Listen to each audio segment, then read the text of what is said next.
옥스퍼드가 경악했습니다. 800년 역사상 최연소 입학생, IQ 합산 378의 괴물 같은 천재 쌍둥이가 모든 걸 버리고 극동의 작은 나라로 떠났기 때문입니다. 왜 이렇게 가슴이 뜨겁지? 평생 감정 없이 살았던 자매가 한국에서 대체 무엇을 경험했길래 난생 처음 눈물을 흘렸을까요? 올리비아와 소피아, 두 자매가 한국에서 찾은 놀라운 비밀을 지금 공개합니다. 제 동생 소피아와 저는 13살 생일을 기억합니다. 다른 아이들처럼 케이크와 풍선이 가득한 파티가 아니었어요. 옥스퍼드 대학 대강당에서 300명의 신입생들 사이에 앉아 있었죠. 올리비아와 소피아 블랙웰은 우리 대학 800년 역사상 최연소 입학생입니다. 학장님의 목소리가 고딕 양식 천장에 울려 퍼졌어요. 300개의 시선이 일제히 저희를 향했죠. 카메라 플래시가 터지고 박수 소리가 쏟아졌어요. IQ 합산 378이라는 숫자가 무엇을 의미하는지 아십니까? 영국 왕립학회에서도 특별히 주목하고 있는 인재들입니다. 학장의 말에 부모님은 자랑스러운 표정을 지으셨어요.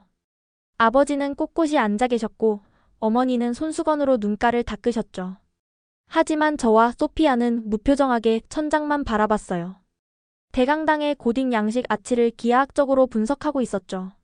각 아치의 곡률이 정확히 황금 비율 1:1.618로 나뉘는 구조가 더 흥미로웠으니까요.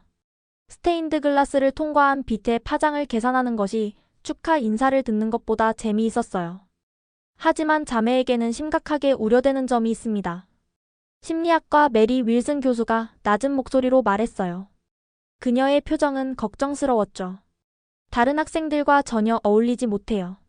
수업 시간에는 이미 다 알고 있다며 창밖만 바라보고 질문에는 기계처럼 완벽하게 대답하지만 단 한 번도 감정을 드러내지 않아요. 맞아요. 저희는 웃지 않았어요. 울지도 않았죠. 표정을 만드는 법을 몰랐습니다. 무엇보다 가장 걱정되는 건 둘만의 수식 언어로만 대화한다는 점입니다. 이케이션이라고 부르던데 그 누구도 이해할 수 없는 암호 같은 언어예요. 감정이라는 것은 불필요한 에너지 소비라고 생각했습니다. 어떻게 다른 사람들이 비효율적인 감정 표현에 그렇게 많은 시간을 낭비하는지 이해할 수 없었어요. 그들의 대화는 너무 단순했고 느낌이라는 것은 비과학적으로 보였습니다. 강당을 나가는 길, 대리석 복도에 울리는 학생들의 수군거림이 들렸어요. 저기 고스트 트윈스 간다. 천재라면서? 근데 좀 섬뜩해. 감정이 없다던데. 로봇 같아. 사실이었어요. 저희에게 감정은 불필요한 노이즈였습니다. 측정할 수 없고 계산할 수 없으며 논리적이지 않은 그 무언가를 왜 가져야 하는지 이해할 수 없었죠. 4살 때 저희는 아인슈타인의 특수상 대성 이론을 이해했어요. 시공간의 왜곡이 중력을 만든다는 개념이 동화책보다 재미있었죠. 5살에는 양자물리학의 이중 슬릿 실험을 재현했고 관찰자 효과에 대해 토론했어요. 6살 생일날 부모님이 인형을 선물하셨지만 저희는 인형의 섬유 구조와 염료의 화학 성분을 분석하느라 바빴어요. 7살에는 수학과 과학에 필요한 기본적인 용어들을 이해하기 위해 유럽 언어들의 어원을 공부했죠. 프랑스어로 보들레르를 읽고 독일어로 칸트를 읽었지만 시의 아름다움이나 철학의 깊이보다는 언어의 구조적 패턴이 더 흥미로웠어요. 9살에 국제수학 올림피아드에 출전했을 때 심사위원들은 충격에 빠졌어요. 대학원생들도 풀기 어려운 문제를 저희는 10분 만에 해결했으니까요. 하지만 시상식에서 메달을 받을 때도 저희는 무표정했어요. 기쁨이 무엇인지 몰랐으니까요. 11살에는 영국 왕립과학원에서 프랙탈 기하학의 새로운 접근이라는 논문을 발표했어요. 청중석에는 노벨상 수상자들도 있었지만 저희에게는 그저 탄소와 수소로 이루어진 유기체들일 뿐이었죠. 하지만 화려한 업적 뒤에는 텅 빈 공간이 있었습니다. 저희 방은 책과 컴퓨터, 현미경과 망원경으로 가득했지만 친구는 단 한 명도 없었어요. 생일 파티에 초대받은 적도 누군가와 비밀을 나눈 적도 없었죠. 오직 서로만 있었습니다. 밤마다 침대에 누워 천장에 별자리 스티커를 보며 같은 질문을 던졌어요. 우리는 정상일까? 소피아에게 물으면 그녀도 이퀘이션으로 대답했어요. 정상성은 가우스 분포의 중앙값. 우리는 3표준 편차 밖의 이상치. 가장 큰 문제는 의사소통이었어요. 저희는 5살 때부터 이케이션이라는 자매만의 언어를 만들었습니다. 복잡한 수학적 개념과 물리 현상을 수식과 기호로 표현하는 언어였죠. 효율적이었지만 그 누구와도 소통할 수 없는 언어였어요. 14살이 되던 봄날, 우연히 어머니의 일기장을 발견했어요. 서재 책상 서랍에 놓여 있었죠. 2020년 3월 15일. 내 딸들이 낯설다. 오늘도 올리비아와 소피아는 완벽한 성적표를 가져왔다. 전 과목 A+. 하지만 기뻐하지 않는다. 미소도 없고 안아달라고 하지도 않는다. 다음 페이지를 넘기자 떨리는 필체가 이어졌어요. 때로는 내가 낳은 아이들이 맞는지 의심스럽다. 병원에서 바뀐 건 아닐까? 하지만 그 똑같은 얼굴, 똑같은 제스처를 보면 분명 내 딸들이다. 그런데 왜 이렇게 멀게만 느껴질까? 2020년 5월 21일. 소피아가 또 국제대회에서 금메달을 받았다. 신문에도 났다. 이웃들은 축하한다고 하지만 나는 그저 한 번만이라도 엄마, 사랑해요 라는 말을 듣고 싶다. 마지막 페이지에는 이런 문장이 있었어요. 뛰어난 것과 완전한 것은 다르다. 내 딸들은 뛰어나지만 완전하지 못하다. 아니, 어쩌면 우리가 완전하지 못한 부모인지도 모른다. 처음으로 제 가슴 어딘가에서 무언가가 움직였어요. 그게 뭔지는 알 수 없었지만 불편하면서도 뜨거운 느낌이었죠. 저는 소피아와 눈빛을 교환하고 어머니께 찾아갔어요. 어머니는 부엌에서 저녁을 준비하고 계셨죠. 엄마, 우리가 이상한가요? 어머니는 들고 있던 접시를 떨어뜨릴 뻔하셨어요. 저희가 먼저 감정적인 질문을 한 건 처음이었거든요. 아니야, 너희는 이상하지 않아. 그저. 어머니는 말을 멈추고 저희를 꼭 안아주셨어요. 따뜻했지만 낯설었죠. 너희들은 특별해. 하지만 특별한 것이 항상 행복을 의미하는 건 아니란다. 행복이 뭔가요? 소피아가 물었어요. 어머니는 한참을 말없이 저희를 바라보셨어요. 눈가에 눈물이 맺혔죠. 언젠가 너희들이 스스로 찾게 될 거야. 꼭 찾길 바라. 옥스퍼드에서 특별 장학생으로 지내는 동안 저희의 하루는 정확한 패턴을 따랐어요. 오전 6시 기상, 6분간 세면, 18분간 아침 식사, 7시 정각 도서관 입장. 저희는 항상 세 번째 열 창가 자리에 앉았어요. 햇빛의 각도가 책 읽기에 최적이었거든요. 점심시간 학생들이 웃고 떠드는 식당은 피했어요. 대신 도서관 옥상에서 샌드위치를 먹었죠. 거기서는 옥스퍼드의 첨탑들과 구름의 움직임을 관찰할 수 있었어요. 우리가 원하는 건 뭘까? 어느 날 소피아가 물었어요. 멀리 퀴드리치 경기를 하는 학생들의 환호성이 들렸죠. 모르겠어. 하지만 저들처럼 되고 싶지는 않아. 제 대답은 확신에 차 있었어요. 그때는요. 저희는 학문적으로 빛났지만 사회적으로는 투명인간이었어요. 교수님들은 저희를 천재라고 불렀고 학생들은 유령이라고 불렀죠. 둘 다 맞는 말이었어요. 강의실에서 저희는 항상 맨 앞줄에 앉았지만 아무도 옆에 앉지 않았어요. 마치 저희 주변에 보이지 않는 장벽이 있는 것처럼요. 블랙을 자매, 이 문제를 풀어보겠나? 교수님들은 가장 어려운 문제를 저희에게 물었고 저희는 항상 정답을 말했어요. 하지만 그뿐이었죠. 수업이 끝나면 다시 둘만의 세계로 돌아갔어요. 매일 밤 기숙사로 돌아가는 길, 코블스톤 도로를 걸으며 같은 생각을 했어요. 우리는 지식을 쌓고 있는 걸까? 아니면 더 높은 벽을 쌓고 있는 걸까? 창밖으로 보이는 다른 기숙사 방들에는 웃음소리와 음악이 흘러나왔지만 저희 방은 늘 고요했어요. 그 고요함이 때로는 숨막히게 느껴졌죠. 시간이 흐르며 저희의 명성은 더욱 높아졌어요. 도서관의 여왕들, 세미나실의 유령들, 방정식의 마법사들. 별명도 다양했죠. 15살 여름, 저희는 옥스퍼드 양자 컴퓨팅 연구팀과 함께 새로운 알고리즘을 개발했어요. 기존보다 37% 빠른 처리 속도를 자랑했죠. 16살에는 머신러닝을 이용한 단백질 구조 예측 모델을 만들었고 이는 신약 개발에 혁명을 가져올 거라는 평가를 받았어요. 17살이 되던 해봄, 영국 과학저널 표지에 저희 사진이 실렸어요. 미래를 바꿀 젊은 천재들이라는 제목과 함께요. 하지만 사진 속 저희의 표정은 여전히 무표정했어요. BBC에서 다큐멘터리를 찍고 싶다고 연락이 왔어요. 천재자매의 하루라는 제목이었죠. 촬영팀이 일주일간 저희를 따라다녔어요. 평소에 취미 활동은 뭘 하나요? PD가 물었어요. 리만 가설을 증명하려고 노력 중이에요. 제가 대답했어요. 아니, 그런 거 말고. 음악 듣기나 영화 보기 같은 거요. 왜요? 그게 리만 가설보다 중요한가요? 촬영팀은 당황한 표정을 지었어요. 결국 다큐멘터리는 중간에 취소됐죠. 저희가 너무 비인간적으로 보인다는 이유였어요. 어느 날 식당에서 용기 있는 한 학생이 저희 테이블에 다가왔어요. 혹시 같이 앉아도 될까요? 제임스 해리슨이에요. 물리학과 2학년이에요. 저희는 서로를 바라봤어요. 침입자에 대한 경계심이 발동했죠. 왜요? 소피아가 차갑게 물었어요. 그냥 여러분이 항상 혼자 있는 것 같아서요. 외로워 보여요. 외로움은 주관적 감정 상태예요. 객관적으로 측정할 수 없죠. 제가 말했어요. 제임스는 어색하게 웃었어요. 그래도 가끔은 누군가와 대화하는 게 좋지 않나요? 우리는 서로와 대화해요. 그걸로 충분해요. 소피아가 단호하게 말했어요. 제임스는 포기한 듯 일어났어요. 가기 전에 한마디를 남겼죠. 언젠가는 여러분도 진짜 친구가 필요하다는 걸 알게 될 거예요. 그의 말이 마음에 작은 파문을 일으켰지만 저희는 애써 무시했어요. 그날 밤 기숙사 방에서 소피아가 이퀘이션으로 말했어요. 변수 X는 증가하지만 변수 Y는 감소한다. X는 지식, Y는 연결이었어요. 저희는 더 많이 알수록 더 고립되고 있었죠. 해결책이 있을까?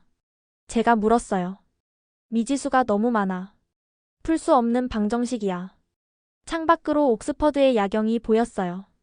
수백 년 된 건물들 사이로 학생들이 오가고 있었죠. 저희와 같은 공간에 있지만 다른 세계에 사는 사람들이었어요.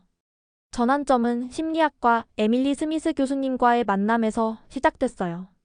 학장님의 특별 요청으로 저희를 관찰하게 된 그녀는 다른 교수들과는 달랐어요. 올리비아 소피아. 들어오렴. 스미스 교수님의 연구실은 따뜻했어요. 벽에는 가족 사진과 아이들의 그림이 걸려 있었고 창가에는 화분들이 놓여 있었죠. 라벤더 향이 은은하게 퍼져 있었어요. 차 한잔 할래? 얼그레이와 카모마일이 있어. 저희는 당황했어요. 교수님들은 보통 바로 학문적 주제로 들어갔거든요.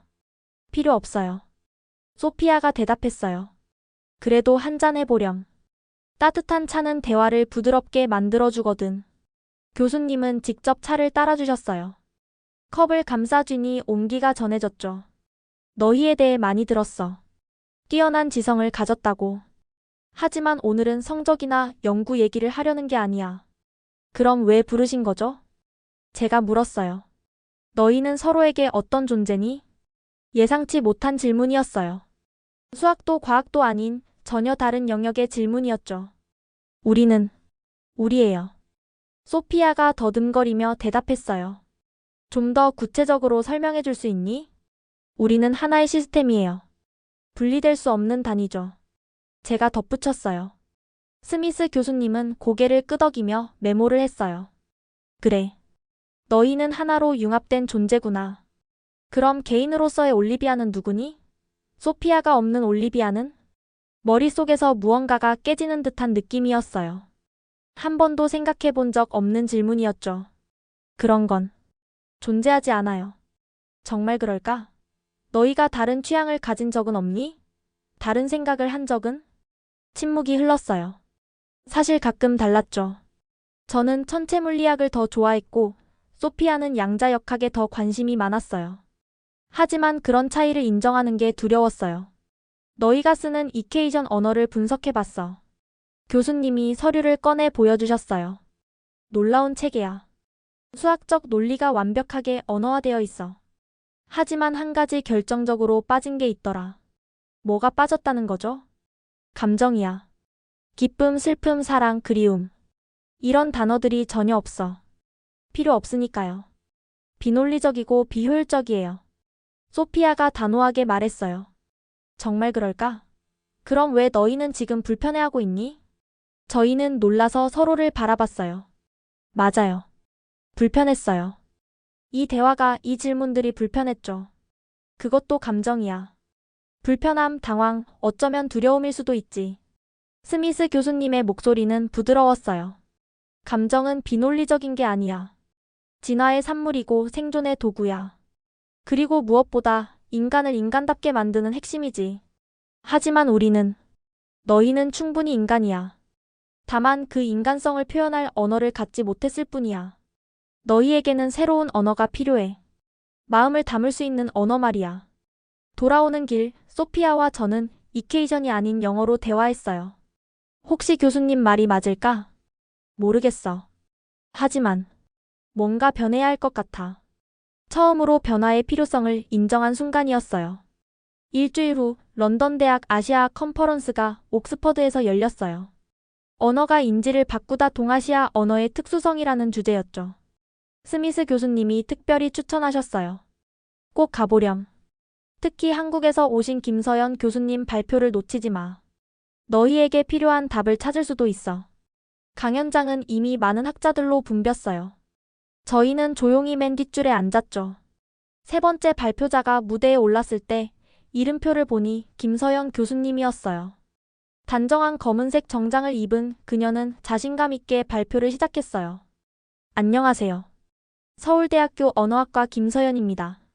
오늘 저는 한국어가 어떻게 인간의 감정, 인식과 표현을 변화시키는지에 대한 5년간의 연구 결과를 공유하고자 합니다. 첫 슬라이드에는 한글 자모가 크게 떠올랐어요. 기역, 니은, 디귿. 처음 보는 문자였지만 묘하게 체계적으로 보였어요. 한국어는 세계에서 가장 과학적인 문자 체계를 가지고 있습니다. 1443년 세종대왕이 창제한 한글은 인류 역사상 유일하게 창제 원리와 철학이 명확히 기록된 문자죠. 과학적 문자라는 말에 귀가 솔깃했어요. 소피아도 앞으로 몸을 기울였죠. 자음은 발음기관의 모양을 본떠 만들었고 모음은 천지인, 즉 하늘과 땅과 사람의 조화를 나타냅니다. 이는 단순한 소리의 기호가 아니라 우주의 원리를 담은 철학적 체계입니다. 화면에 한글의 조합 원리가 나타났어요. 자음과 모음이 만나 하나의 글자를 이루는 과정이 마치 화학 결합처럼 보였죠. 더 놀라운 것은 한국어의 감정 어휘입니다. 영어의 세드에 해당하는 한국어 단어만 해도 슬프다, 서글프다, 애잔하다, 서럽다, 비통하다 등 미묘한 차이를 가진 수십 개가 존재합니다. 다음 슬라이드에는 충격적인 그래프가 나타났어요. 우리 연구팀은 5년간 300명의 비한국어 화자를 대상으로 실험했습니다. 한국어를 6개월 이상 학습한 그룹은 감정 표현 능력이 평균 33%, 감정, 인식 정확도가 27% 향상되었습니다. 숫자가 나오자 저희의 관심은 더욱 높아졌어요. 측정 가능한 변화라니. 특히 주목할 점은 자폐 스펙트럼이나 감정 표현 장애를 가진 피험자들에게서 더 극적인 변화가 나타났다는 것입니다. 한 피험자는 이렇게 말했습니다. 한국어를 배우고 나서야 제 마음에 이름을 붙일 수 있게 되었어요. 순간 심장이 빠르게 뛰었어요. 마치 저희 이야기 같았거든요. 언어는 단순한 의사소통 도구가 아닙니다. 사피어워프 가설에 따르면 우리가 사용하는 언어가 우리의 사고와 인지를 결정합니다. 한국어는 특히 정서적 섬세함과 관계성을 중시하는 언어입니다. 마지막 슬라이드에는 이런 문장이 있었어요. 언어를 바꾸면 마음이 바뀝니다. 마음이 바뀌면 삶이 바뀝니다. 발표가 끝난 후 질의응답 시간이 있었어요. 저는 손을 들었어요. 공개석상에서 질문하는 건 처음이었죠. 만약 누군가가 감정을 전혀 표현하지 못한다면 한국어가 정말 도움이 될까요? 김 교수님은 따뜻한 미소를 지으며 대답했어요. 네, 그럴 가능성이 큽니다. 감정을 표현하지 못하는 것과 감정이 없는 것은 다르거든요. 종종 우리는 느끼고 있지만 그것을 표현할 언어가 없어서 침묵하게 됩니다. 한국어는 그런 침묵에 목소리를 줄 수 있어요. 강연이 끝난 후 용기를 내어 김 교수님께 다가갔어요. 교수님, 정말 인상적인 발표였어요. 고맙습니다. 학생인가요? 네, 올리비아 블랙웰이에요. 그리고 이쪽은 제 쌍둥이 동생 소피아예요. 김 교수님의 눈이 반짝였어요. 혹시 그 유명한 천재자매? 저희는 고개를 끄덕였어요. 늘 그렇듯 천재라는 꼬리표가 따라다녔죠. 한국어에 관심이 있나요? 소피아가 조심스럽게 물었어요.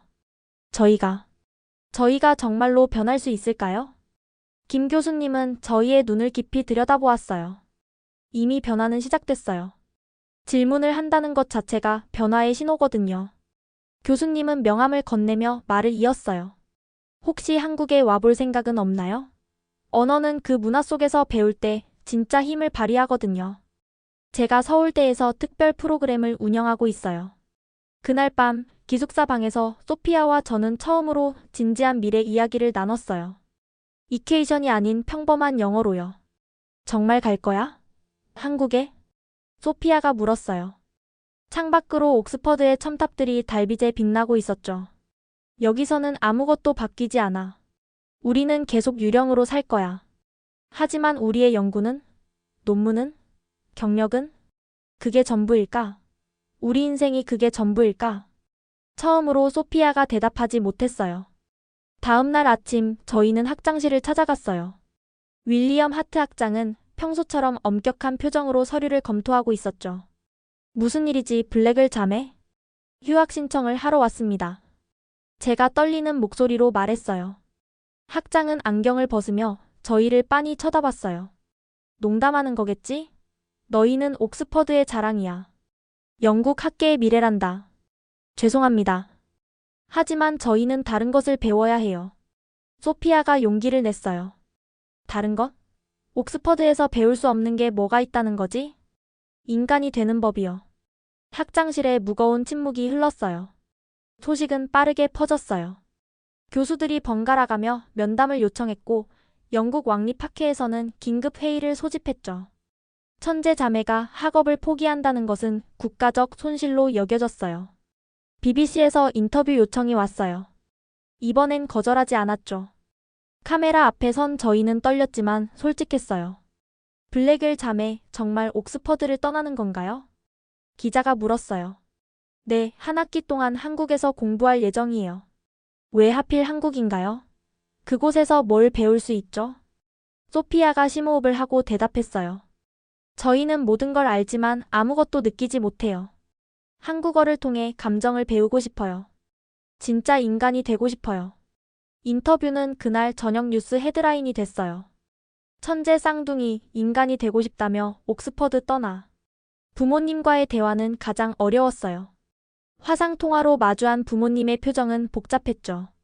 너희가 정말 심사숙고한 결정이니? 아버지가 엄격한 목소리로 물었어요. 네, 아빠. 처음으로 저희가 진짜 원하는 거예요. 어머니는 한참 말이 없으시다가 물으셨어요. 그곳에서 행복을 찾을 수 있을까? 모르겠어요. 하지만 시도해보고 싶어요. 화면 너머로 어머니의 눈가가 촉촉해지는 게 보였어요. 그래, 가렴. 그리고 행복이 뭔지 알게 되면 우리에게도 가르쳐 주렴. 2023년 3월 5일 김포공항에 도착했어요. 봄비가 부슬부슬 내리고 있었죠. 영국의 차가운 비와는 달리 뭔가 부드러운 느낌이었어요. 입국장을 나오자 김서영 교수님이 환한 미소로 저희를 맞아주셨어요. 옆에는 젊은 여성이 서 있었죠. 올리비아 소피아. 한국에 온 걸 환영해요. 교수님의 포옹이 따뜻했어요. 영국에서는 악수가 전부였는데 이런 스킨십이 낯설면서도 좋았죠. 이쪽은 제 조교 박지우예요. 앞으로 여러분의 한국 생활을 도와줄 거예요. 지우 씨는 25살 정도로 보였어요. 둥근 얼굴에 밝은 미소가 인상적이었죠. 만나서 반가워요. 한국말은 할 줄 알아요? 저희는 고개를 저었어요. 아, 맞다. 아직 못 배웠구나. 괜찮아요. 천천히 배우면 돼요. 일단 숙소로 가요. 공항에서 나오니 한국 기자들 몇 명이 기다리고 있었어요.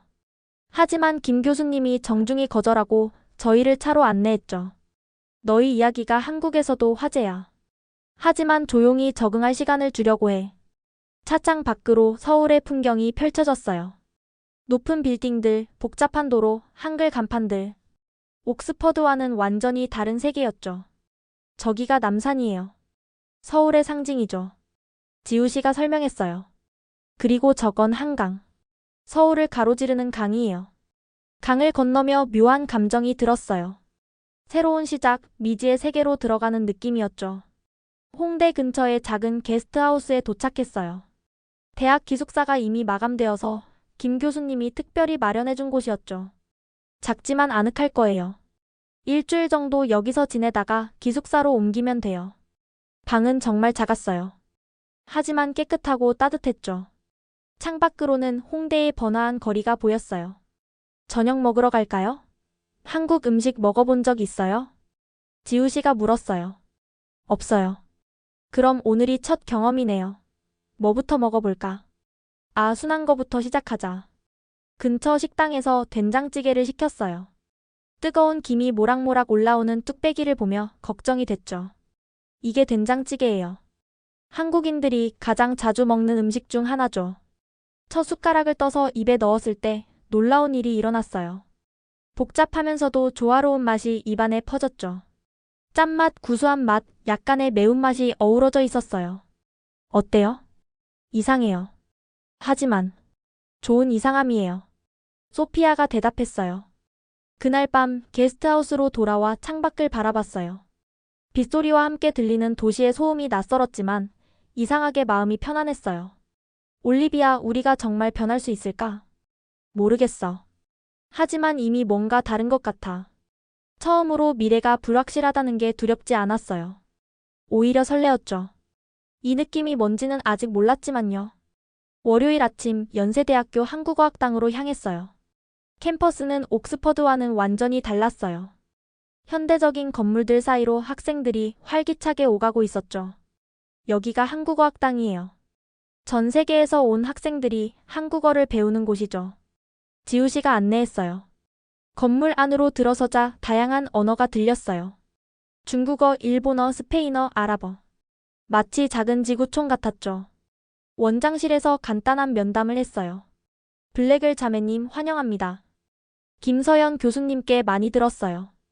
특별히 중급반에 배정해드렸습니다. 저희는 한국어를 전혀 못하는데요. 기초적인 한글은 일주일이면 충분히 익히실 거예요. 두 분의 학습 능력을 믿습니다.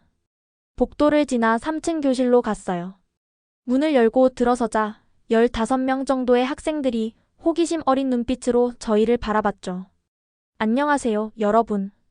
오늘부터 우리 반에서 함께 공부할 새 친구들을 소개합니다. 선생님은 30대 초반의 젊은 여성이었어요.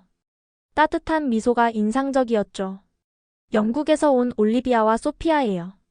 다들 따뜻하게 맞아주세요. 저희는 어색하게 고개를 숙였어요. 김 교수님이 가르쳐준 한마디를 겨우 했죠. 안녕하세요. 발음이 어색했는지 학생들이 웃었어요. 하지만 따뜻한 웃음이었죠. 올리비아는 하은이 옆에, 소피아는 서아 옆에 앉으세요. 제 옆자리에 앉은 하은이는 20살 정도로 보이는 한국 여학생이었어요. 긴 머리를 높이 묶고 있었고 눈웃음이 예뻤죠. 안녕. 나는 이하은이야. 해외 친구들한테 한국어 가르쳐주는 도우미 역할을 하고 있어. 영어로 말해줘서 안심이 됐어요. 소피아 옆에 서아도 친절했어요. 정서아라고 해. 교환학생 도우미야.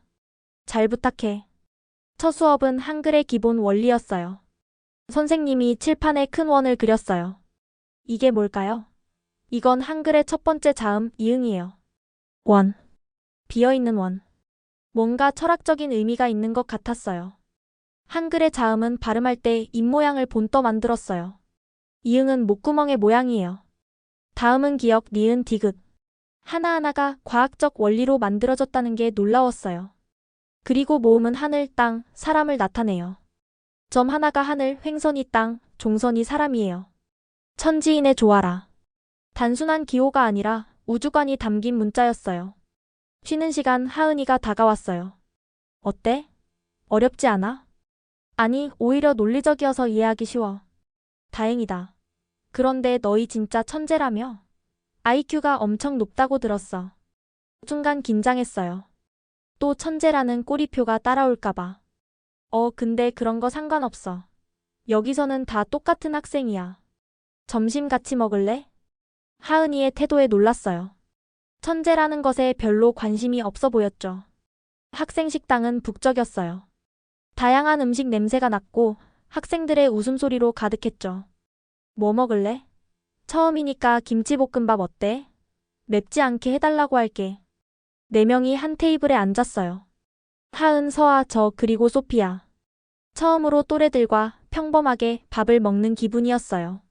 영국 음식은 어때? 정말 맛없어? 서아가 장난스럽게 물었어요. 솔직히 그렇게 맛있지는 않아. 소피아가 대답하자 모두 웃었어요. 한국 음식은 맛있을 거야. 특히 여기 학식은 정말 좋아. 김치볶음밥이 나왔어요. 빨간색이 걱정됐지만 한 숟가락 먹어보니 생각보다 맵지 않았어요. 어때? 복잡한 맛이야. 매운데 달기도 하고 시큼하기도 하고. 그게 한국 음식의 매력이야.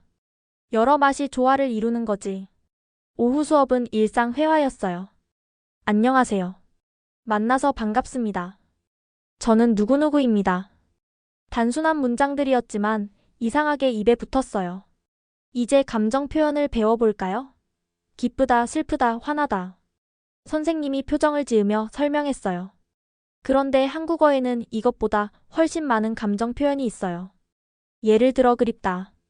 영어로 어떻게 번역할까요? 학생들이 고민했어요. 미스, 롱포? 정확히 맞는 단어가 없었죠. 그리움은 단순히 보고 싶은 게 아니에요. 가슴이 아프도록 간절히 보고 싶은 마음이에요. 처음 들어보는 개념이었어요. 그런 감정이 존재한다는 것도, 그것을 한 단어로 표현할 수 있다는 것도. 수업이 끝난 후 하은이가 제안했어요. 우리 집에 가서 같이 숙제할래? 엄마가 저녁도 해주신대. 정말? 괜찮을까? 당연하지. 우리 엄마가 외국인 학생들 되게 좋아하셔. 처음으로 친구의 집에 초대받은 거예요. 가슴이 두근거렸죠. 이게 설렘이라는 감정일까요? 하은이네 집은 아파트였어요. 영국의 주택과는 다른 구조였지만 따뜻하고 아늑했죠. 엄마, 친구들 데려왔어요. 어서 와. 영국에서 온 학생들이구나. 밥 먹었니? 하은이 어머니는 저희를 따뜻하게 맞아주셨어요. 저녁은 김치찌개와 여러 반찬들이었어요. 테이블에 둘러앉아 밥을 먹는데 이상한 기분이 들었어요. 마치 가족 같은 느낌이었죠. 한국은 어때? 적응할 만해? 네, 사람들이 너무 친절해요. 다행이네. 힘든 거 있으면 언제든 얘기해. 하은이 친구는 우리 친구야. 그날 밤 숙소로 돌아오며 소피아가 말했어요. 올리비아, 오늘 뭔가 달랐어. 응, 나도 느꼈어. 이게 행복한 거일까? 처음으로 그 단어를 써봤어요. 아직 확실하지는 않았지만 가슴이 따뜻했어요. 한국에 온 지 한 달이 지났어요. 이제 한글을 읽고 쓸 수 있었고 간단한 대화도 가능했죠. 하지만 가장 큰 변화는 다른 곳에서 일어나고 있었어요. 토요일 오후 하은이와 서아가 저희를 명동으로 데려갔어요. 오늘은 진짜 한국 길거리 음식을 먹어볼 거야. 명동은 사람들로 북적였어요. 화장품 가게, 옷가게, 그리고 길거리 음식점들이 즐비했죠. 저 떡볶이 집이 진짜 맛있어. 빨간 양념에 떡과 어묵이 보글보글 끓고 있었어요. 보기만 해도 매워 보였죠. 이거 너무 매운 거 아니야? 소피아가 걱정스럽게 물었어요. 괜찮아, 먹다 보면 중독돼. 하은이가 떡볶이를 주문했어요. 김밥과 순대도 함께요. 자, 먹어봐. 첫 입에 정말 매웠어요. 눈물이 날 정도로. 하지만 이상하게 계속 먹고 싶었죠. 으악, 매워. 우유 마셔, 우유. 서아가 급히 우유를 건넸어요. 그런데 이상한 일이 일어났어요. 매운맛에 눈물이 나는데 가슴이 뭔가 벅차올랐어요. 언니, 나 이상해. 소피아가 갑자기 말했어요. 왜? 너무 매워? 아니, 그게 아니라. 가슴이 뜨거워. 눈물도 나려고 해. 정말로 소피아의 눈에 눈물이 맺혔어요. 매운맛 때문만은 아니었죠. 괜찮아? 하은이가 걱정스럽게 물었어요. 응, 괜찮아. 그냥 이상해. 좋은 이상함이야. 소피아가 눈물을 닦으며 웃었어요. 처음 보는 표정이었죠. 눈물과 웃음이 섞인 얼굴. 아, 그거 알아? 한국에서는 이런 걸 울컥한다고 해. 서아가 설명했어요. 울컥? 갑자기 감정이 북받쳐 오르는 거야. 슬픈 것도 아니고 기쁜 것도 아닌데 그냥 벅차오르는 거. 새로운 단어였어요. 영어로는 설명할 수 없는 감정이었죠. 그때 저도 깨달았어요. 제 눈에도 눈물이 맺혀 있다는 걸. 나도 울컥해. 네 명은 떡볶이 가게 앞에서 서로를 바라보며 웃었어요. 매운맛에 콧물 흘리고 눈물 흘리면서도 웃고 있었죠. 집으로 돌아오는 지하철 안에서 소피아가 속삭였어요. 언니, 우리 변하고 있는 것 같아. 응, 나도 느껴. 무서워? 아니, 오히려. 설레. 설렘. 한국에 와서 배운 단어였어요. 기대와 두근거림이 섞인 감정. 이제야 그 의미를 알 것 같았어요. 그날 밤 처음으로 한국어로 일기를 썼어요. 오늘 떡볶이를 먹었다. 매웠지만 행복했다. 소피아가 울었다. 나도 울었다. 하지만 슬프지 않았다. 이게 울컥이라는 감정인가 보다. 한국어에는 내가 모르던 감정들이 너무 많다. 단순한 문장들이었지만 처음으로 제 마음을 글로 표현한 거였어요. 서울에 온 지 6개월이 지났어요. 이제 한국어로 일상 대화는 물론 간단한 토론도 가능했죠. 더 놀라운 건 저희의 내면적 변화였어요. 김서영 교수님이 특별한 제안을 하셨어요. 아시아 언어학회가 다음 달에 코엑스에서 열려요. 너희가 발표해보는 게 어때? 저희가요? 한국어로요? 그래. 한국어 학습이 정서 발달에 미친 영향 개인적 경험을 중심으로라는 주제로. 막막했지만 도전해보기로 했어요. 한 달간 열심히 준비했죠. 하은이와 서아도 도와줬어요. 발표 전날 밤 긴장이 됐어요. 언니 떨려. 소피아가 말했어요. 이제 저희는 주로 한국어로 대화했어요. 특히 감정을 표현할 때는 한국어가 더 자연스러웠죠. 나도. 근데 이상하게 설레기도 해. 맞아. 예전에는 발표할 때 아무 감정이 없었는데 발표 당일 코엑스 컨퍼런스 홀은 수백 명의 학자들로 가득했어요. 저는 오전 세션에, 소피아는 오후 세션에 배정됐어요. 처음으로 따로따로 발표하는 거였죠. 무대에 올라서자 심장이 빠르게 뛰었어요. 예전의 학술 발표와는 완전히 달랐어요. 그때는 그저 데이터를 전달했지만 이번엔 제 이야기를 하는 거였으니까요. 안녕하세요. 저는 올리비아 블랙웰입니다. 한국어로 시작했어요. 발음이 완벽하지는 않았지만 진심을 담으려 노력했죠. 오늘은 한국어가 어떻게 저를 변화시켰는지 말씀드리겠습니다. 화면에 첫 슬라이드를 띄웠어요. 이케이션으로 가득한 노트 사진이었죠. 이것은 제가 10살 때부터 쓰던 일기입니다. 보시다시피 수식과 기호로만 이루어져 있어요. 저에게는 이것이 언어였습니다. 다음 슬라이드는 한글로 쓴 일기장이었어요. 그리고 이것은 제가 한 달 전에 쓴 일기입니다. 오늘 하은이와 한강에서 치맥을 먹었다. 석양이 아름다웠다. 친구와 함께여서 더 아름다웠다. 청중석에서 작은 웃음소리가 났어요. 6개월 전 저는 아름답다는 개념을 이해하지 못했어요. 그저 빛의 파장과 각도로만 세상을 봤죠. 하지만 한국어를 배우면서 깨달았습니다. 아름다움은 계산할 수 없는 거라는 걸. 발표를 이어가며 점점 감정이 북받쳐 올랐어요. 한국어에는 영어로 번역할 수 없는 감정 단어들이 많아요. 그립다, 아련하다, 애틋하다, 서럽다. 처음엔 이해할 수 없었어요. 하지만 이제는 압니다. 이 단어들이 제 안에 있던 이름 없는 감정들의 이름을 붙여줬다는 걸. 목소리가 떨리기 시작했어요. 특히 정이라는 개념이 저를 가장 크게 변화시켰어요. 정은 사랑도 아니고 우정도 아닌 그 사이 어딘가에 있는 따뜻한 마음이에요. 계산할 수도 측정할 수도 없지만 분명히 존재하는.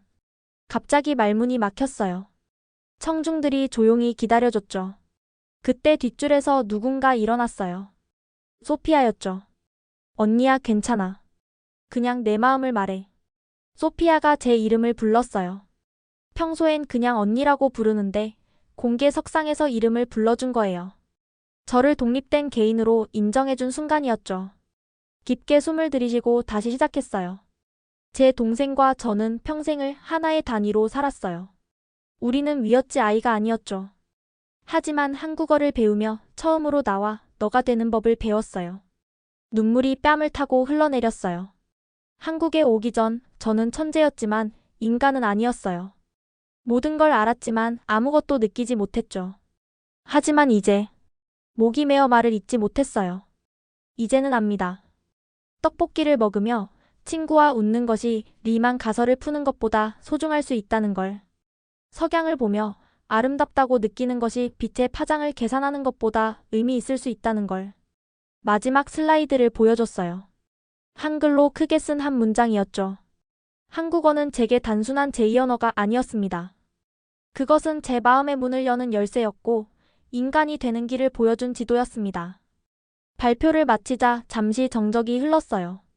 그리고 한 사람, 두 사람, 점차 모든 청중이 일어나 박수를 쳤어요. 무대에서 내려오자 소피아가 절 꽉 안아줬어요. 언니 정말 자랑스러워. 처음으로 동생에게 그런 말을 들었어요. 눈물이 또 났죠. 그날 저희는 숫자가 아닌 눈물로, 공식이 아닌 감정으로 세상과 소통했습니다. 학회 발표 영상이 유튜브에 올라간 후 예상치 못한 일이 일어났어요. 천재 자매를 울린 한국어의 마법이라는 제목으로 조회수가 1000만을 넘었죠. 전 세계에서 메일이 쏟아졌어요. 특히 자폐 스펙트럼, 장애나 감정 표현에 어려움을 겪는 아이들의 부모님들이 많았어요. 우리 아이도 변할 수 있을까요? 어떻게 시작해야 하나요? 희망을 주셔서 감사합니다. 김서영 교수님과 긴 논의 끝에 저희는 브릿지 오브 라이트라는 프로젝트를 시작하기로 했어요. 다리가 되자는 의미예요. 고립된 아이들과 세상을 연결하는 빛의 다리. 제가 제안한 이름이었어요. 첫 프로그램은 런던에서 시작했어요. 영국 자폐 아동센터와 협력해서 일주일간 워크숍을 진행했죠.